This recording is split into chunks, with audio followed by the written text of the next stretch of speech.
Welcome to today's edition of the AI Eye, watching stock news, deal tracker, and advancements in artificial intelligence.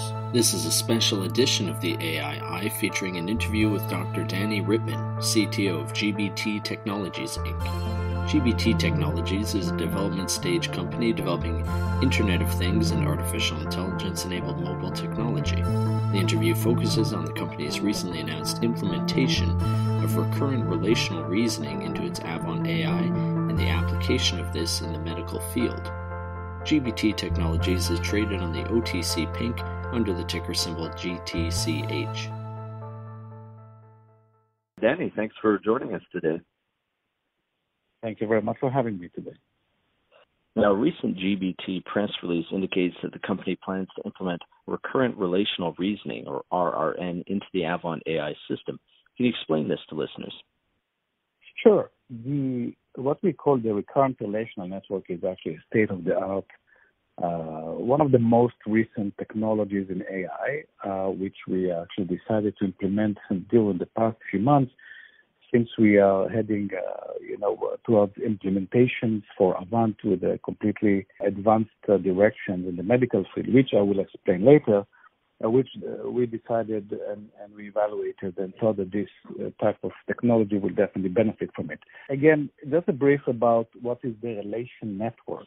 If you talk about a typical, what we call a ANN, which is basically artificial neural network, this is basically a network that is dealing or trying to analyze, recognize items, conditions, etc., which here we're talking about something which is a bit different. A deep neural network are very good to recognize objects. For example, if you have a geometrical object like spheres or rectangles or boxes or any type of these things, this type of technology is perfect to recognize the actual object. But it doesn't have, it doesn't do well when it comes to the interaction between objects. And it can be, again, any geometrical object, any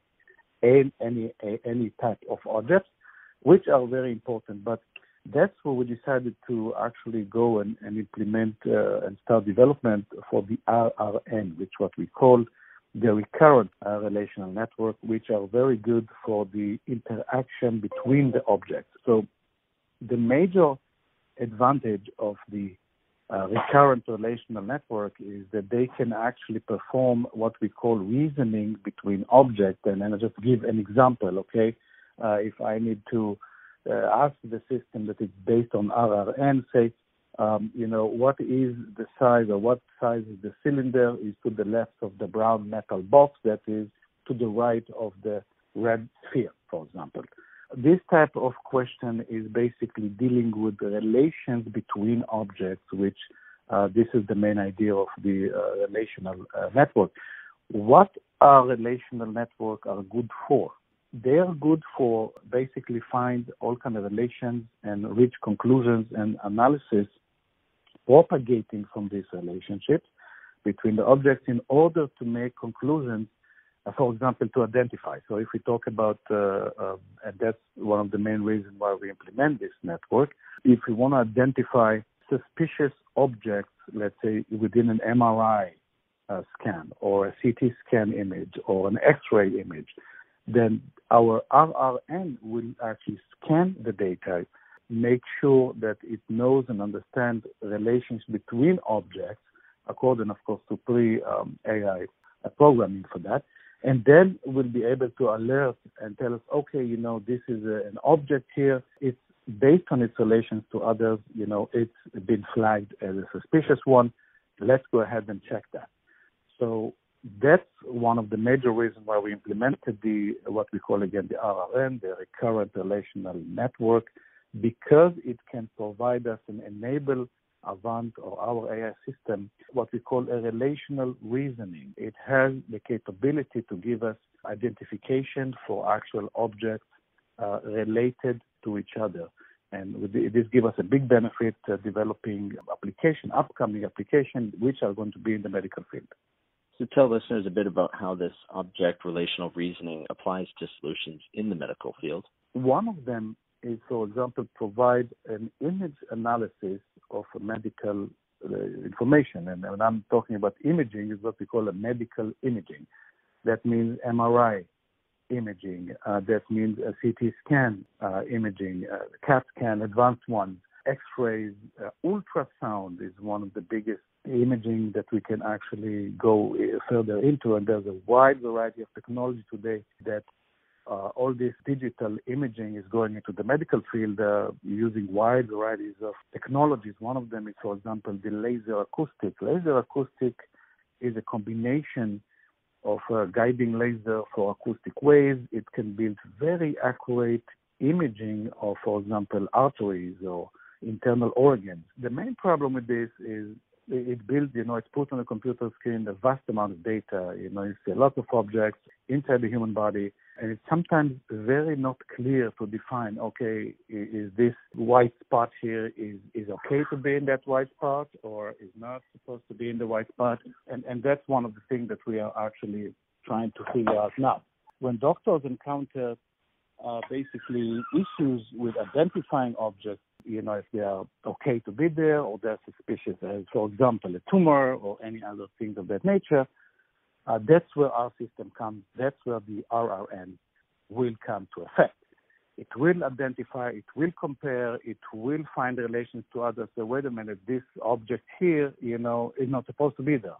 Or this object by its size, shape, characteristics, graphically on the MRI or on the ultrasound is flagged as something to be checked further. And that's one of the implementation, one of the biggest advantages we find today that can help for Avant in a way, in a short, it's just perfect for digital imaging, for medical imaging analysis. Now, you've mentioned the ANN, that's the Advanced Neural Network. The press release you're referring to also indicates that the Avant AI will include an Advanced Neural Network.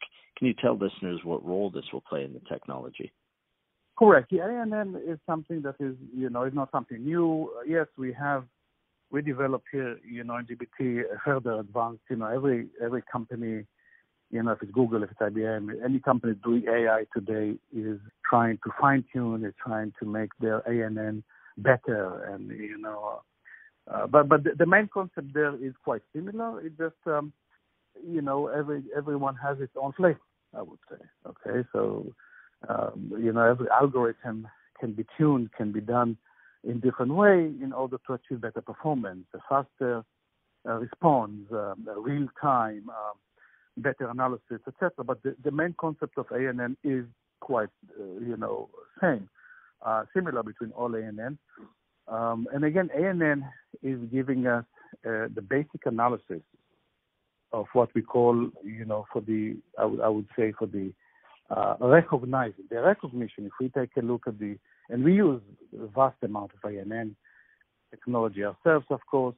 If we come to recognize objects, face recognition, fingerprint recognition, or any other type of imaging recognition. For example, we experimented in the past for autonomous machines. So we said, okay, this is a picture that the computer, took a snapshot of the busy street, and now our ANN is going to recognize what objects are in this image and say, okay, this is the face of a human, this is a human, this is a street light, this is a light, this is a crosswalk, this is a building, this is a car. ANN are very good for recognition, and that's where we use them for the recognition part. But if you want to take further ANN, and that's, again, it's another, I always say that the RRN is almost an integral part of the what we call the RAN. That's a complementary part of it in order to give another aspect of analysis, which is the relational. Okay, so we have this object here. This is a building. This is a human being. This is a car. Okay, now let's recognize, categorize the relation between these objects, and based on that, we will learn better and know better in the future. So in addition to RRN, to the recurrent relation network, with the ANN, which is the regular, what we call the current neural network, then together we can achieve a system that is very robust when it comes to actually identifying objects. Now, zooming out, what other applications of AI are we seeing in the medical field? Oh, yeah. Today, AI, I believe we can see in the past decade, we actually can see AI, slowly penetrating into the medical field in a vast amount of areas. It is a process of, evolution. It will only get better with time. So we already seen Watson working in the medical field and actually provide, I would say, 95% quite accurate diagnostics. In other applications, in other fields of medical fields, you can see even today you have AI that's actually involved with analyzing tumors in the human body, considering scanning. Okay, there are some kind of mechanism or kind of systems that developed by medical companies that send ultrasound, waves into the body, detect some anomalies. The system basically can actually say, okay, identify this is something to check further. And again, it does some kind of initial imaging analysis, but it does even further more than that. It gets some further information even regarding blood tests, and again, does very similar operation to Watson. So we've been seeing AI systems penetrating slowly, into the field, and we are going to introduce even further system, and that's our plan to do in the future. Is there anything else you want to add before we wrap up? Yeah, as I'll say, is that the last thing I can add here is, again, we are very excited about the medical application field, because we actually recently had established some connection with some medical experts and working now in a few directions, and we're going to decide in the next few weeks which one we're going to start. One of them is, for example, a medical agent, an agent that will basically, can be simple as today we ask Avant a question, we'll be able to ask Avant or our AI, we may give it a different name as a branch of Avant to the project, and the system will go and search and provide some information.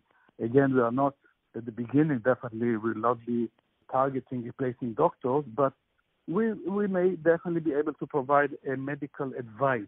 That should be quite accurate, with time. The system that we're going to develop is going to be trained as Watson was able to be trained of IBM. Our system will be the same. That means that doctors, medical doctor will be able to train the system with more information, new researchers, new data. Of course, we will have a human check any information that is being trained into the system to make sure that its validity, to ensure, of course, it's not, something not accurate, and only after approval it will be entered into the system. So this is one direction, what we call an expert agent. Another direction is, again, we look into it as a very promising area, is the imaging field. The imaging field is something that, again, analyzing an ultrasound image based on, the relational network that we're going to implement. We're going to have much better capability to identify or to flag suspicious objects, in ultrasound, in CT, CAT scans, MRI, information, and alert or advise medical doctors, look, there is something to check further. Please, this is suspicious and a suspicious object. So that's where we are heading in the future. And that's it for today's AI. If you would like to be a guest or sponsor for this podcast, contact InvestorIdeas.com. Investor Ideas reminds all listeners to read our disclaimers and disclosures on the InvestorIdeas.com website, and this podcast is not an endorsement to buy products or services or securities. Investors are reminded all investment involves risk and possible loss of investment. To hear more InvestorIdeas.com podcasts, please visit InvestorIdeas.com/audio. And a reminder, you can also hear our podcasts on Spotify, iTunes, TuneIn, Stitcher, Spreaker.com, iHeartRadio.com, and Google Play Music. To learn more about GBT Technologies Inc., please visit gopherprotocol.com or visit the InvestorIdeas.com profile page at InvestorIdeas.com/co/GOPH. And for disclosure purposes, GBT Technologies is a PR news and social media featured company on InvestorIdeas.com.